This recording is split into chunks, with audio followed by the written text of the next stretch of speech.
ክፍል 50 ጉድፍና ምሰሶ።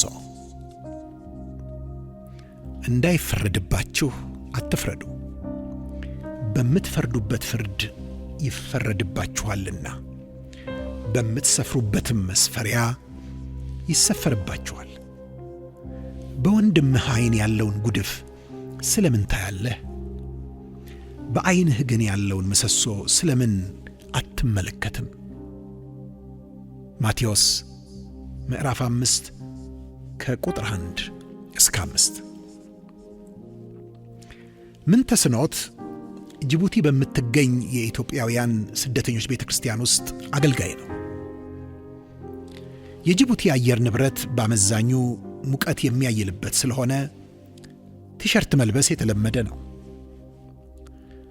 ምንተስኖት ስደተኛ እንደመሆኑ መጠን የገንዘብ አቅሙ ስለሚፈታተነው የሚፈልገውን ልብስ አማርጦ መግዛትና መልበስ አይችልም። ስለዚህ እንደ አብዛኞቹ ስደተኞች ለማስታወቂያነት በነፃ ከሚታደሉ ካኒቴራዎች አንዱን ለብሶ ከቤት ወጣ። ዕቃ ለመግዛት ወደ አንድ ሱፐርማርኬት ጎራ ሲል ቤተ ክርስቲያን ውስጥ የሚያውቃት እህት ጋር ይገናኙና ሰላምታ ይለዋወጣሉ።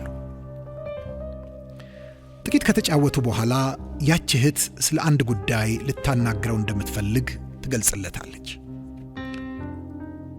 ምን ልታነሳልኝ ይሆን በማለት ጥቂት ካወጣና ካወረደ በኋላ ከፈለገች አሁን ልታናግረው እንደምትችል ይገልጽላታል። እሷም ኮስተር ብላ አንተ አገልጋይ ነህ፣ ለብዙዎች ምሳሌ መሆን ይጠበቅብሃል። ይህ ደረትህ ላይ ለጥፈ የምትሄደው የቱበርግ ቢራ ምስል ምንድን ነው? ለሚያዩህስ ሰዎች ምን መልእክት የሚያስተላልፍ ይመስልሃል? በማለት ስለለበሰው የቢራ ማስታወቂያ ቲሸርት በሰላ አንደበት ገሰጸችው። ምንተስኖት አማራጭ አጥቶና ተቸግሮ እንጂ ትክክል እንዳልሆነ ስለሚያውቅ መከራከሪያ መልስ አላቀረበም።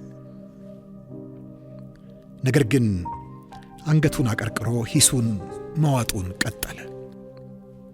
ሆኖም ባቀረቀረበት በትኩረት ሲመለከት የምትወቅሰው እህት ዕቃዋን የያዘችበት ፌስታል የዊንስተን ሲጋራ ማስታወቂያ ነበር።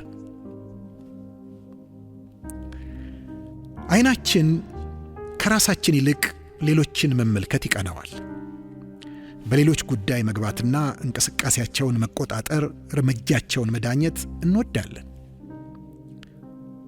ስማችን በክፉ ሲነሳ ያንገበግበናል። የሌሎችን ስም ማንሳትና ማብጠልጠል ግን ውሃ እንደመጠጣት ይቀለናል። በሰዎች ላይ ስንፈርድ ያሉበትን ሁኔታና ችግራቸውን ለማየት ፈጽሞ ፋታ አንሰጥም።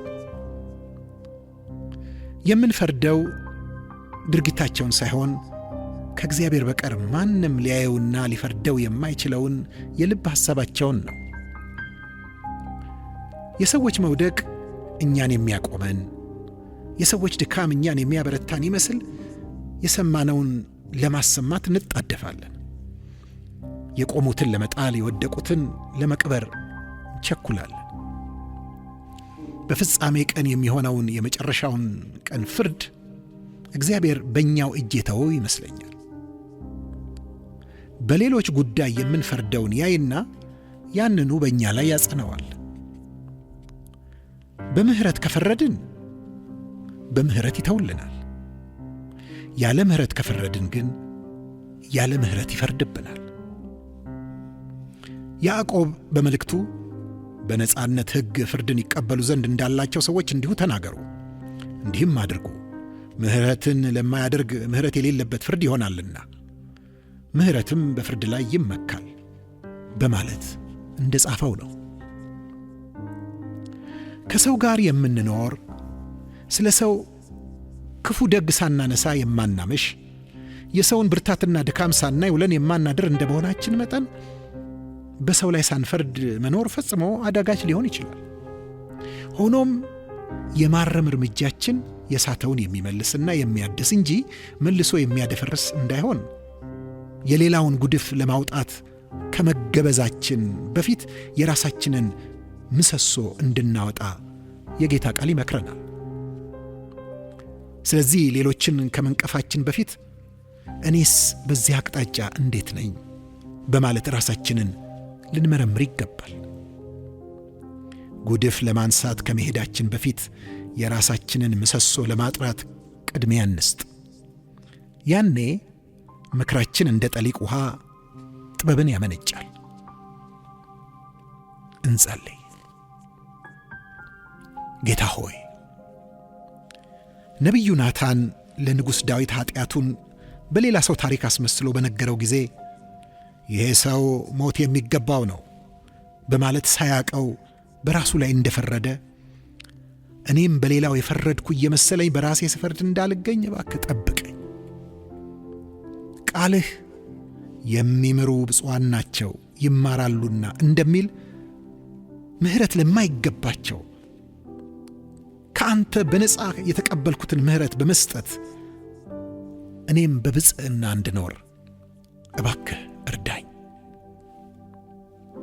አሜን።